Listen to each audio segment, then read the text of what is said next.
Welcome back to the channel, my friends. The Gutho Gorillas have continued their opening round form into round 2 and scored a respectable 1,351, putting me at 6,237 rank. So pretty happy with the start. Went up 11,908 spots. So pretty happy. I've managed to get the correct cheapies in early. I've managed to get some correct pods early. Things are looking good.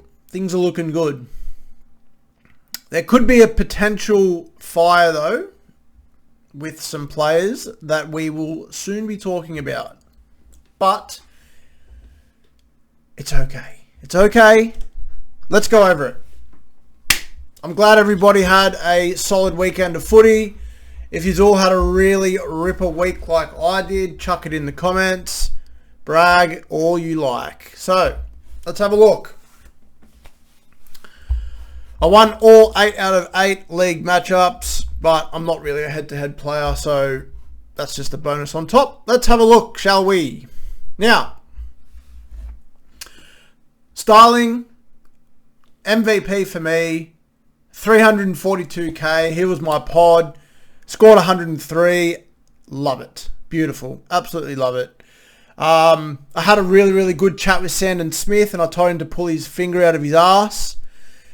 He listened to me and scored a 76. Now, look, as much as I tend to dislike the Roosters, as quite a few of you know, that was probably the biggest upset I've ever seen. Genuinely, like, all power to the Roosters for that game. I can't knock it. As much as I hate them, I can't knock it. That was a great knock. It was Roosters reserve grade against literally full strength Panthers side. So the Roosters get all the chockies in my opinion. 76, that actually kind of puts Sandon's BE back up. Yep. So back into minus 51. Beautiful. So Sandon's going to make some money, which we're all afraid he wasn't going to early on. That's going to happen. Terrell May, 87. Do you know what? I'm actually at the point now where I'm pretty sure he's not human. If you've ever watched Space Jam, I feel like an alien has come down and just gone straight into Terrell May's mouth and come back up, and he's been having that special juice. You know, the special juice that the aliens called water?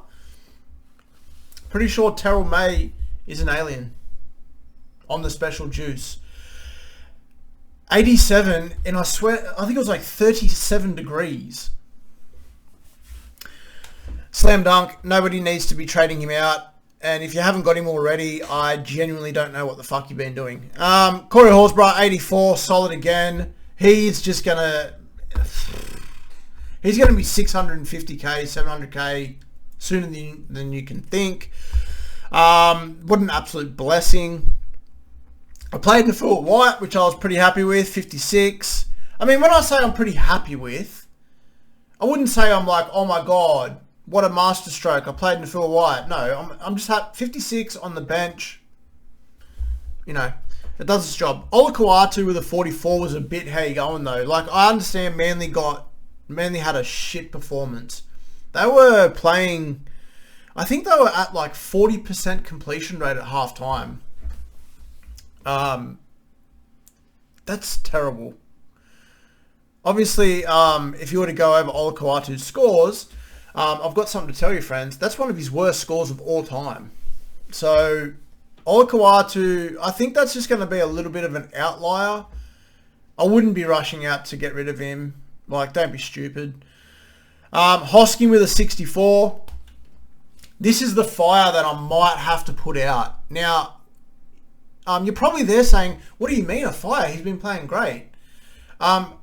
Friends, he's got a broken hand. Apparently he's got a broken hand. Now that really just throws a spanner right at your forehead. So Hosking, to me, the only play that I'm considering going is Hosking down to Nicholson. So obviously Nicholson had 2 tries, tonned up, beautiful, unreal. 330k. I think it's 330k, somewhere around there.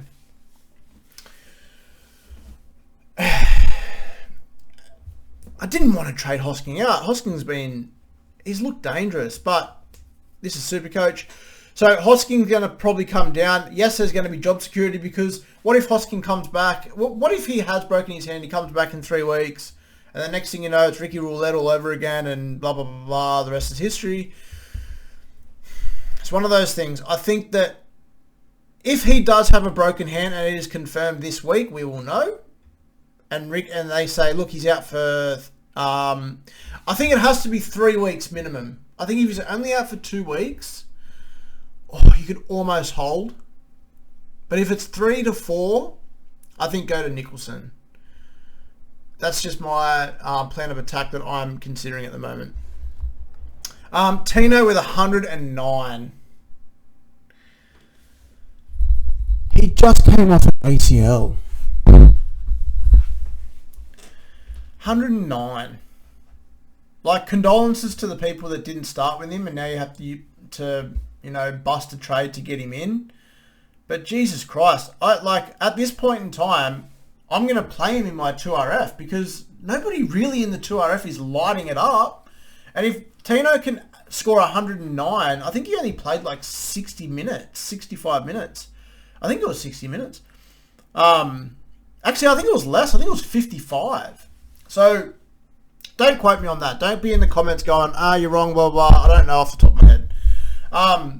Tino, 109. Very, very happy with that. He will not be exiting my side. Okay. Seyfarth, 49. Look, I think Seyfarth is what is written on the price tag. And I hate saying that. Because I did expect Seyfarth to be a lot better with his base, especially going off a decent sample size of stats last year. I think there was like 8 or 9 games where he was consistently scoring into the 60s. It's just the way that the Tigers play. Like, I genuinely think I saw Seyfarth run a decoy run about 15 times on the weekend. And that's not someone that you want in your SuperCoach side. No, it's not. So, I really don't want to get rid of him straight away, because I was so high on him. It's not like he's going to lose money. 49. Like, what's his break even? 53. He probably doesn't lose any cash. He's got the Dolphins this weekend. He probably hits his break even and just sits there on. He's probably a Smithies like 2.0, maybe a little bit better. And like Hetherington's also, everyone wants to be a Smithies. So Seyfarth wants to be a Smithies, and so is Hetherington. But anyway, enough of me blabbing on about that. Seyfarth, for me, I'm just going to hold. I'm not in the business of like rushing to get people out like that, unless it's for an upgrade to an absolute gun. Hetherington, 39, didn't play him. Hubner with a 52. He's going to make cash, but I think he's out now for the next 2 weeks, so just keep an eye on that. I'm fairly sure he's out for 2 weeks, so just go with that. Now, Hines. I think it's safe to say now, after the 2 weeks, that the people that started with Hines won the battle between the Hines versus Cleary starting debacle. But I'm not confident in holding Hines for much longer after this week. I'm definitely going to be getting Cleary back in. Now, it's just more around how the Sharks are playing. Trindle is so dominant in that team. And to be honest, like Hines on the weekend, if he didn't get that try assist at the end, was it a line break try assist? Or a line break? I don't know. But he got some junk. He got some junk at the end. So the 86 is a little bit like inflated there. I think I'm going to go to Cleary very, very shortly. Kudos to the people who started with both Hines and Cleary. You don't have that headache, but you might have headaches elsewhere. So anyway, Hines 86. As you can see, I looped. So I had the captain on Munster. Like I really thought that Munster would have an absolute ripper game, and he did. Unfortunately, that came at the cost of me not playing Metcalf. So 117 points was left on the pine. So I scored a very solid 1350 with 117 on the pine. What could have been? So very happy that I kept Metcalf. Very happy. Geez, I came close. I really did. But I stuck with the whole, look, you got him in for a reason. Give him time. He'll come good. It was almost a complete opposite of what he gave out in round 1 in Vegas. Like, he didn't run the ball at all in Vegas. And then in round 2, then all of a sudden he was like, you know what? I'm going to run the ball. And I'm going to have like 3 try assists. So, happy with that. I'll keep him. I'll probably play him this weekend as well. Like they've got a pretty soft. Actually, I wouldn't say soft. They've got the Roosters, but it's in New Zealand as well. So he's a playable option this week. Garrick with a 54, very underwhelming, just because they got outplayed. RTS with a 64. Now, RTS to me is a little bit of a worry. Now, both games, he has scored a tackle break, line break try to get himself to that 64. I think he scored a 61 last game as well with that line tackle break try. I don't think RTS is going to be scoring tackle break tries every single week. So I think a low score is coming for RTS, and it's going to be coming very soon. Now, obviously, like in regards to players that you want to bring in this week due to BEs and like cash generation and stuff, I'm really considering going RTS down to Arthurs and play Arthurs because the Broncos have the Cows. And I think the Broncos are going to be very pissed off about losing to the Raiders on the weekend. So, and they're at home. They've also got like a bunch of games at Suncorp over the next few weeks as well. So I think that's probably one trade I will do, RTS down to Arthurs. I'm very glad that I got Tamale in last week. I did make that one trade. I went Purdue to Tamale, and I think Tamale's won that spot now. I had to try and make a judgment call on whether or not I wanted to get ahead of the pack. Not the pack, there's quite a lot of people, but you know what I mean. I wanted to just make that trade because I'm thinking, well, I'm going to have to make the trade next week. So I did the trade last week. Happy with that. Played him with a 60. Very good. Marzu, 84. It's the Marzu of old. He's back. How good is it? I'm pretty sure he had... God. He was on like 50 at halftime without a try. Yeah. Marzu, thanks for coming. I really want Dylan Lucas in the side though. Jeez, he's a target. There's so many targets. I'm horny. So Skelton, happy again with a 65. He's another one. He's another one that's very similar to RTS. Gets that try, gets up to 65. If he doesn't get the try, he's a bit... But I'm happy with his work rate. He's making a lot of runs. He's getting in. He's having a go.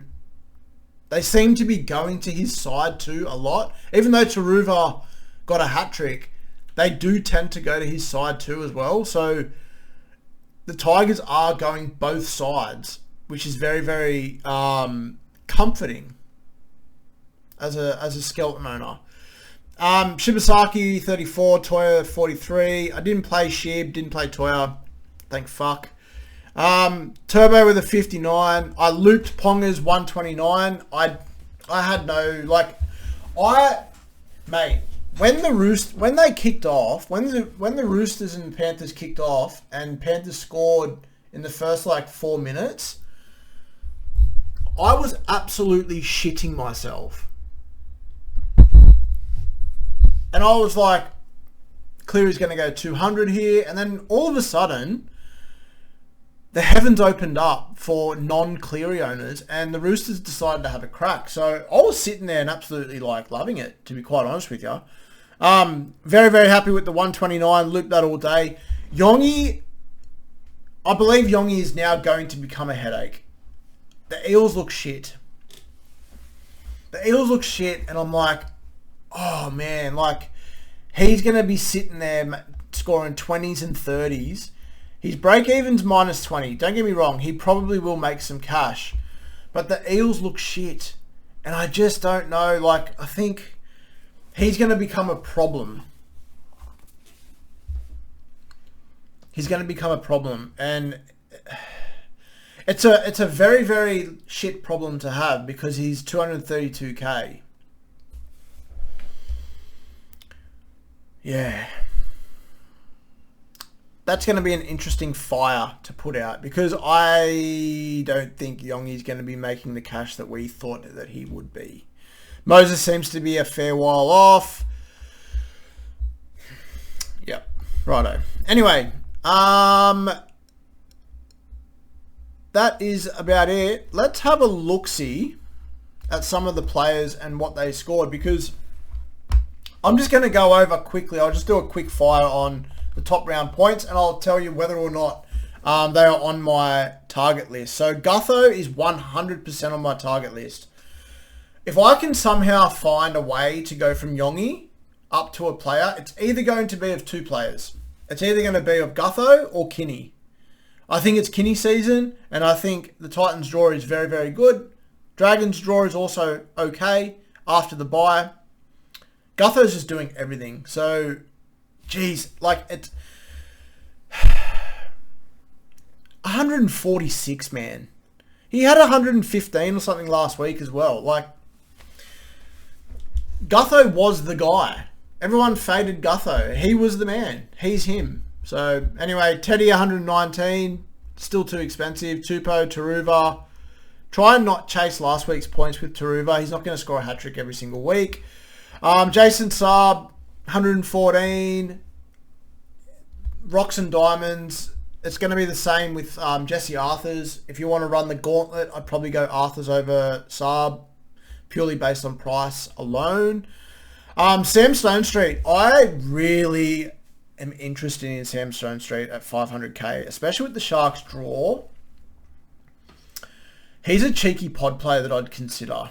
Iro with a 111. Wade Egan with a 110. Geez, you'll probably never see that again. We've already gone over Tino. Connor Watson with a 103 because he tackled his absolute fucking ass off. Starling. Lockie Galvin. Now, if you've got Burton's gone now for a bit. I'd be going Burton straight to Galvin. Payne Haas. He's coming into my side this week. I don't give a shit about anything else. That's probably going to be what's happening. Last year I faded Payne. And I'm not doing that again. So it's either you get him in now or you just wait until after Origin. But by the time Origin rolls around, Payne Haas is probably going to have 7 or 8 scores of 80 plus. So get him in now. Don't wait around. Unless, yeah, do what you will. Sloan 99, Matty Nicholson. There you go. See, there's the 98. If I go from Hosking down to Nicholson, pretty happy with that. Dylan Lucas, see, 97. Jesus. I really want him in my side. Congrats to the Mamazellas crew, 94. Not really too interested. Kick out injured. Geez, Kepi had a go, didn't he? 89. Fletcher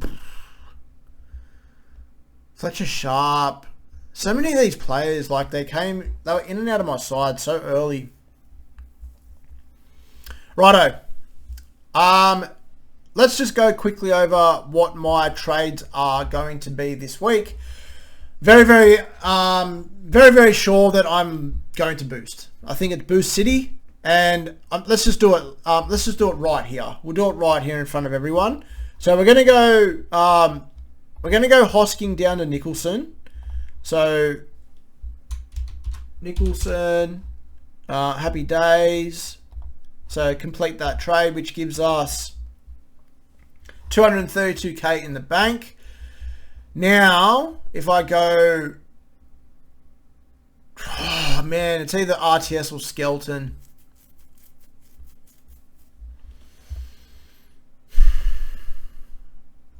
I'm just gonna go. Oh man, I'm gonna go. Oh man, it's hard. I'm gonna go RTS. I'm gonna go RTS down to Arthur's. So RTS down to Arthur's, complete trade. And there you go, look, 444k in the bank. You can do some pretty special things with this. And then from there, we're gonna go Hetherington up to Payne. And doing this is actually turning me on because it feels so right in so many ways. So we're gonna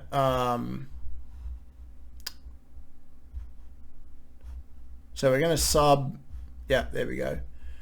And then in comes the big dog. Now, if we complete that trade, my friends, we have 114k in the bank, and we have a very, very good looking front row. So we've got Payne, we've got Terrell May, we've got Tino, we've got Olakawati, and we've got Nicholson, who's going to do a job if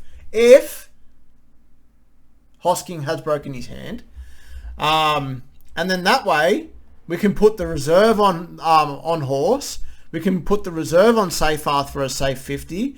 We can play Metcalf, who is at home, who should score okay against the Roosters. And we'll also probably play Tamale again. So, I mean, look, friends, it's looking good already. Like, the four reserves for me is Tamale, Metcalf, Corey Horsburgh and Seyfarth.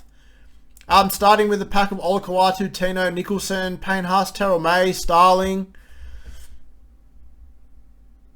You know, like Garrick, Marzu, Skelton, Arthurs. The boys are happy. The vibes are high. The vibes are high. Everything's just clapping along.